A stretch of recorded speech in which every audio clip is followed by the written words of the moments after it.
اهلا وسهلا بيكم على قناه عدل تيوب.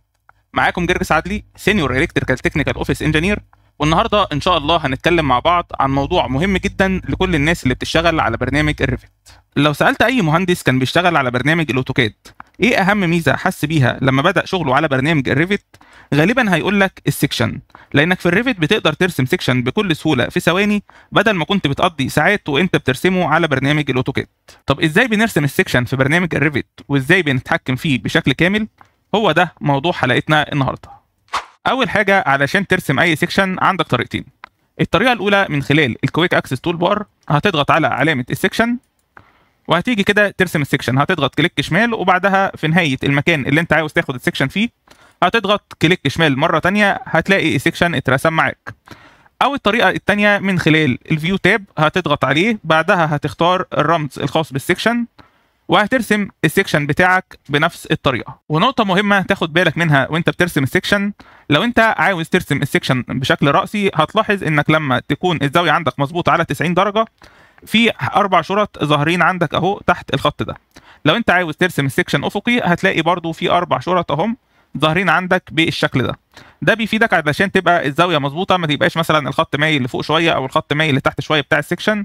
فهتلاحظ اهو اول ما بتيجي هوريزونتال بالظبط بيظهر لك الاربع شرط دول، وبتظهر برضو في حاله انك عامل الزاويه 90 درجه في حاله الفيرتيكال، او في حاله برضو الزاويه لما تكون الزاويه 45 درجه. خد بالك معايا اهو، اول ما الزاويه بقت 45 درجه بالظبط هتلاقي ايه الاربع شرط اهم اللي احنا اتكلمنا عليهم موجودين. طب دلوقتي انا رسمت السكشن وعاوز ادخل على الفيو الخاصه بيه، اعمل ازاي الخطوه دي؟ الطريقه الاولى هتيجي كده على الهيد الخاص بالسكشن وهتضغط عليه دبل كليك هيفتح لك الفيو الخاص بالسكشن. الطريقه الثانيه هتقرب من السكشن لحد ما يتعمل له سيلكت وهتضغط عليه رايت كليك وتختار جو تو فيو، هيفتح لك برضو الفيو الخاص بالسكشن. بتقدر تتحكم في مجال الرؤيه الخاص بالسكشن وايه الحاجات اللي ظاهره فيه عن طريق انك تعدل في الكروب ريجون الخاصه بالسكشن. على سبيل المثال انا رسمت السكشن هنا اهو بالشكل ده. لما تعمل سيلكت للسكشن بيظهر لك الكروب ريجون بخط دوت باللون الازرق زي ما انت شايف، وبيكون في اسهم بتقدر من خلالها تتحكم في السكشن بتاعك قاطع لحد فين. يعني على سبيل المثال لو انا عاوز اظبط السكشن ده بحيث يظهر لي لحد الكشافات دي، فاسحب هنا كده الكروب ريجون لحد الكشافات. لاحظ معايا كده الفيو اللي على اليمين هتتغير ازاي، زي ما انت شايف اهو اتغيرت الفيو تماما. طب انا مش عاوز السكشن يبقى كبير قوي كده، انا عاوزه بس يبقى على قد الكشافين دول. هسحب من هنا كده الكروب ريجون لحد بدايه الكشاف ده، واسحب الكروب ريجون اللي تحت لحد نهايه الكشاف ده. لاحظ معايا السكشن اهو صغر والكشافين اهم موجودين عندك زي ما انت شايف.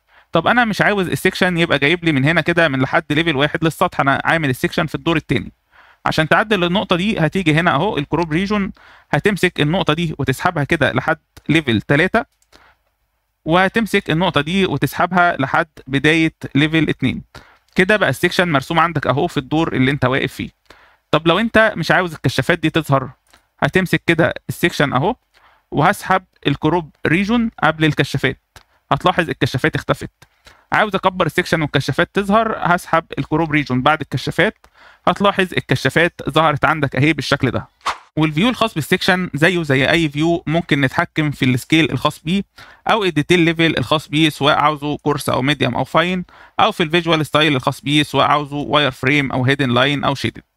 لو حبيت تغير اتجاه السكشن بعد ما رسمته بتعمل سيلكت على السكشن وبتضغط على السهمين دول هيعكس لك اتجاه السكشن، او ممكن برضو تقف على السكشن وتضغط عليه رايت كليك وتختار فليب سكشن هتلاقيه عكس لك الاتجاه الخاص بالسكشن. لو بعد ما رسمت السكشن لقيت الخط الخاص بالسكشن متداخل مع خطوط تانية في الرسمة زي الحالة دي، ممكن تستخدم الاوبشن ده اللي هو جاب ان سيجمنت، هتضغط عليه هتلاقيه فصل لك الخط الخاص بالسكشن بالشكل ده. ساعتها ممكن تمسك النقطة دي وتسحب كده الخط بتاعك سواء لفوق شوية أو لتحت شوية زي ما أنت عاوز بحيث ما يكونش متداخل مع باقي الخطوط الموجودة في الرسمة. ولو عاوز تعدل في شكل الهيد الخاص بالسكشن هتقف كده على السكشن وعلى العلامة دي هتضغط عليها كليك، هتلاقيه بدأ يغير لك في الشكل بالشكل ده. ولو حبيت تغير في شكل التيل الخاص بالسكشن برضو بعد ما تعمل سيلكت للسكشن تقدر تغير فيه بالشكل ده. زي ما انت ملاحظ في السكشن هيد هتلاقي كده مكان فيه شرطه ومكان تاني فيه 3 شرط.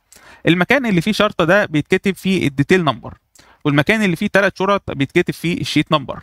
لكنه هيفضل كده مش هيتكتب فيه اي حاجه لحد ما تحط الفيو الخاصه بالسكشن تحطها جوه شيت. طب تعالوا نعمل الخطوه دي مع بعض.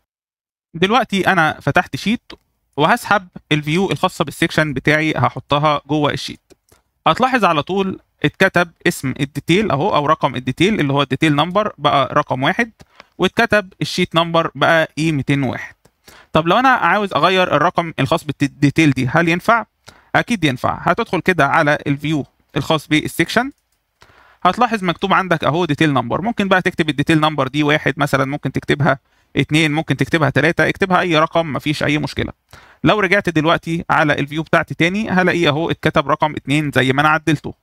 طب لو انا عاوز اغير اسم الشيت، يعني اسم السكشن عفوا، يعني اسم السكشن عندي هنا سكشن 12، هل اقدر اغيره؟ بالتاكيد تقدر برضه. ممكن تقف على السكشن كده وتعمل له رينيم وتكتب مثلا اسم السكشن بتاعك اللي هو سكشن 1-1. لو رجعت كده هتلاقي الاسم اهو اتغير بقى سيكشن 1-1. وممكن برضو من جوه الفيو نفسه، الفيو الخاص بالسيكشن، هتلاقي مكتوب هنا اهو الفيو نيم اللي هو مثلا 1-1. تعال نرجعه 12 مرة تانية. هتلاحظ الاسم اهو في البروجكت براوزر اتعدل، وهتلاقي برضو الاسم عندك اهو داخل الشيت نفسه اتعدل. وبكده نكون اتعلمنا ازاي نقدر نرسم سيكشن ونتحكم فيه بشكل كامل داخل برنامج الريفت. لو عجبك الفيديو ما تنساش تعمل له لايك وشير، واشترك في قناة عدل تيوب علشان يوصل لك كل الجديد في عالم الريفت والبيم. بشكركم على متابعتكم والى اللقاء.